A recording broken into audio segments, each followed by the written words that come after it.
Habíamos pasado al despacho y mi tío, un poco molesto por mi presencia, le ofreció cigarrillos. No, dijo ella, ya sabe usted que estoy acostumbrada a los que me manda el gran duque. Ya le he dicho que esos cigarrillos le dan a usted envidia. Y sacó de una pitillera unos pitillos cubiertos de inscripciones doradas en letras extranjeras. Pero me parece que sí que he visto en casa de usted al padre de este joven. ¿No es su sobrino de usted? ¿Cómo le voy a olvidar si fue tan amable, tan exquisitamente fino conmigo? Dijo con tono sencillo y tierno.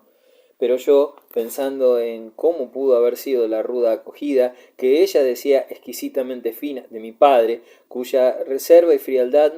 me eran bien conocidas, me sentí molesto, como si fuera por una falta de delicadeza en que mi padre hubiera incurrido al apreciar la desigualdad existente entre lo que debió ser su escasa amabilidad y el generoso reconocimiento que la dama le atribuía. Más tarde me ha parecido que uno de los aspectos conmovedores de la vida de estas mujeres ociosas y estudiosas es el consagrar su generosidad, su talento, un ensueño siempre disponible de belleza sentimental, porque ellas, lo mismo que los artistas, no le realizan y no le hacen inscribirse en el marco de la existencia común, y un dinero que les cuesta muy poco a enriquecer con un precioso engaste la vida tosca y sin desbastar de los hombres. Así aquella que en el cuarto donde estaba mi tío, vestido con su cazadora sencilla para recibirla, irradiaba la belleza de su suave cuerpo, de su traje de seda, de sus perlas y la elegancia que emana de la amistad de un gran duque, cogió un día una frase insignificante de mi padre, la trabajó delicadamente, la torneó, le puso una preciosa apelación, engastando en ella una de sus miradas de tan bellas aguas, coloreada de humildad y gratitud, y la devolvía ahora convertida en una alhaja de mano de artista, en algo perfectamente exquisito. Vamos, ya es hora de que te marches, me dijo el tío. Me levanté. Tenía un irresistible deseo de besar la mano a la señora del traje rosa, pero me parecía que aquello hubiera sido cosa tan atrevida como un rapto, y me latía fuertemente el corazón, mientras que me preguntaba a mí mismo, ¿lo hago? ¿No lo hago? Hasta que por fin, para poder hacer algo, dejé de pensar en lo que iba a hacer, y con ademán ciego y reflexivo, sin el apoyo de ninguna de las razones que hace un momento encontraba en favor de este acto, me llevé a los labios la mano que ella me tendía. ¿Ves qué amable? Es muy galante. Y ya le llaman la atención las mujeres. Sale a su tío. Será un perfecto gentleman, dijo, apretando un poco los dientes para dar a la frase un leve acento británico. ¿No podría ir un día a casa a tomar a cup of tea, como dicen nuestros vecinos los ingleses? No tiene más que mandarme un continental por la mañana. Yo no sabía lo que era un continental, no entendía la mitad de las palabras que decía la señora, pero el temor de que envolvieran alguna pregunta indirecta que hubiera sido descortés no contestar me impedía dejar de prestarles oído atento, lo cual me cansaba mucho. No, no es posible, dijo mi tío encogiéndose de hombros. Está muy ocupado, tiene mucho trabajo. Se lleva todos los premios de su clase, añadió, bajando la voz para que yo no oyera esa falsedad y no la desmintiera. ¿Quién sabe? ¿Acaso sea un pequeño Víctor Hugo? Una especie de Bell. ¿Sabe usted? Siento adoración por los artistas, contestó la dama de traje rosa. Solo ellos saben entender a las mujeres. Ellos y los escogidos, como usted. Perdone usted mi ignorancia. ¿Quién era Bell? Quizás esos tomos dorados que están en la librería pequeña de su tocador. Ya sabe usted que he prometido que me los prestaría. Los cuidaré muy bien. Mi tío, que no quería prestar sus libros, no contestó y vino a acompañarme a este recibimiento. Loco de amor por la señora del traje rosa, llené de besos los carrillos de mi tío que olían a tabaco, y mientras que él, bastante azorado, me daba a entender que le gustaría que no contase nada a mis padres de aquella visita, yo le decía con lágrimas en los ojos que el recuerdo de su amabilidad estaba tan profundamente grabado en mi corazón que ya llegaría el día en que pudiera demostrarle mi gratitud. En efecto, tan profundamente grabado estaba en mi corazón que 2 horas después y luego de algunas frases misteriosas que me pareció que no lograban dar a mis padres idea bastante clara de la nueva importancia que yo disfrutaba, consideré más explícito contar con todo detalle la visita que acababa de hacer. Con ello no creía causar molestia ninguna a mi tío. ¿Y cómo iba a creerlo si yo no tenía intención de causársela? ¿Cómo iba yo a suponer que mis padres vieran nada malo allí donde yo no lo veía? Nos sucede todos los días que un amigo nos pide que no se nos olvide transmitir sus disculpas a una mujer a quien no ha podido escribir y que nosotros lo dejamos pasar descuidadamente, considerando que esa persona no puede conceder gran importancia a un silencio que para nosotros no la tiene. Yo me creía, como todo el mundo, que el cerebro de los demás era un receptáculo inerte y dócil, sin fuerza, de reacción específica sobre lo que en él depositamos, y no dudaba que al verter en él de mis padres la noticia de la nueva amistad que hiciera por medio de mi tío, los transmitiría al mismo tiempo, como era mi deseo, el benévolo juicio que a mí me había merecido aquella presentación. Pero, por desdicha, mis padres se tuvieron a principios enteramente distintos de aquellos cuya adopción los sugería yo. Para estimar el acto de mi tío, mi padre y mi abuelo tuvieron con él explicaciones violentas. Yo me enteré indirectamente, y unos días más tarde, al cruzarme con mi tío que iba en coche abierto, sentí pena, gratitud y remordimiento, todo lo cual hubiera querido expresarle, pero, comparado con lo inmenso de estos sentimientos, me pareció que un sombrerazo sería cosa mezquina y podría hacer pensar a mi tío que yo no me consideraba obligado, con respecto a su persona, más que a una frívola cortesía. Decidí abstenerme de aquel ademán tan insuficientemente expresivo y volví la cabeza a otro lado. Mi tío se imaginó que aquella acción mía obedecía a órdenes de mis padres y no se lo perdonó nunca. Murió muchos años después de esto sin volver a hablarse con ninguno de nosotros. Por eso ya no entraba en el cuarto de descanso, cerrado ahora, de mi tío Adolfo, y después de vagar por los alrededores de la despensa, cuando Francisca aparecía en la entrada diciéndome «Voy a dejar a la moza que sirva el café y suba el agua caliente porque yo tengo que escaparme al cuarto de la tía», decidíame yo a entrar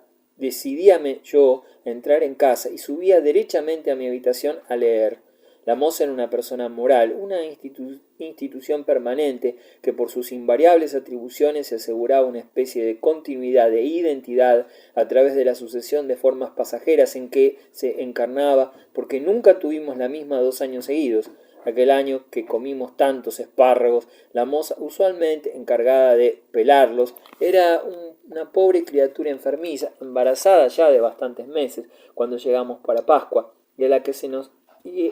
a la que nos extrañábamos que Francisca dejara trabajar y corretear tanto, porque ya empezaba a serle difícil llevar por delante el misterioso canastillo, cada día más lleno, cuya forma magnífica se adivinaba bajo sus toscos sayos que recordaban las opalandas que visten algunas figuras simbólicas de Giotto, que el señor Swann me había regalado en fotografía. Él mismo nos lo había hecho notar, y para preguntarnos por la moza nos decía «¿Qué tal va la caridad de Giotto?». Y, en efecto, la pobre muchacha, muy gorda ahora por el embarazo, gruesa hasta de cara y de carrillos que caían cuadrados y fuertes, se parecía bastante a esas vírgenes robustas y hombrunas, matronas más bien, que en la arena sirven de personificación a las virtudes, y me doy cuenta ahora de que, además, se parecía a ellas por otra cosa. Lo mismo que la figura de aquella moza se agrandaba por la adición del símbolo que llevaba delante del vientre, sin comprender su significación y sin que nada de su belleza y su sentido se transparenten en su rostro,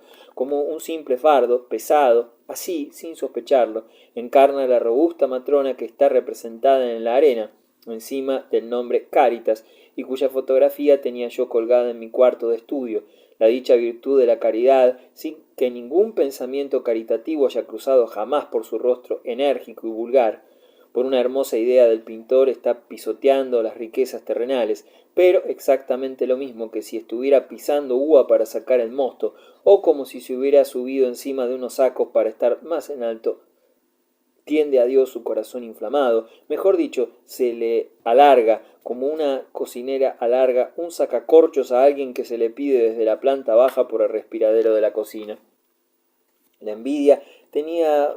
ya más expresión de envidia, pero también en ese fresco ocupa tanto espacio el símbolo y está representado de modo tan real y es tan gorda la serpiente que silba en labios de la envidia y le llena tan completamente la boca hasta el punto de tener distendidos los músculos de la cara como un niño que está inflando una pelota, soplando, que la atención de la envidia y con ella la nuestra se concentra entera en lo que hacen los labios y no tiene casi tiempo de entregarse a pensamientos envidiosos. A pesar de toda la admiración que profesaba el señor Swann por esas figuras de Giotto, por mucho tiempo no me dio mucho gusto contemplar en el cuarto de estudio, donde estaban colgadas las copias que me trajo Swann, aquella caridad sin caridad, aquella envidia que parecía una lámina del tratado de medicina para explicar la comprensión de la glotis o de la campanilla por un tumor de la lengua, o por el instrumento del operador, y aquella justicia que tenía el mismo rostro grisáceo y probablemente proporcionado que en Combray caracterizaba algunas burguesitas lindas, piadosas y secas que yo veía en misa y que estaban ya algunas alistadas en las milicias de reserva de la injusticia. Pero más tarde comprendí que la seductora rareza y la hermosura especial de esos frescos consistía en el hecho de que estuviera representado no como símbolo, puesto que no estaba expresada la idea simbolizada, sino como real, como efectivamente sufrido o manejado materialmente, daba a la significación de la obra un carácter más material y preciso, y a su enseñanza algo de sorprendente y concreto, y así en la pobre moza tampoco el peso que desde el vientre la tiraba llamaba la atención hacia él. Igualmente muy a menudo el pensamiento de los moribundos se vuelve hacia el lado efectivo, doloroso, oscuro y visceral, hacia el revés de la muerte, que es cabalmente el lado que les presenta y los hace sentir mucho más parecido a un fardo que los aplasta, a una dificultad de respirar o a una sed muy grande que a lo que llamamos idea de la muerte.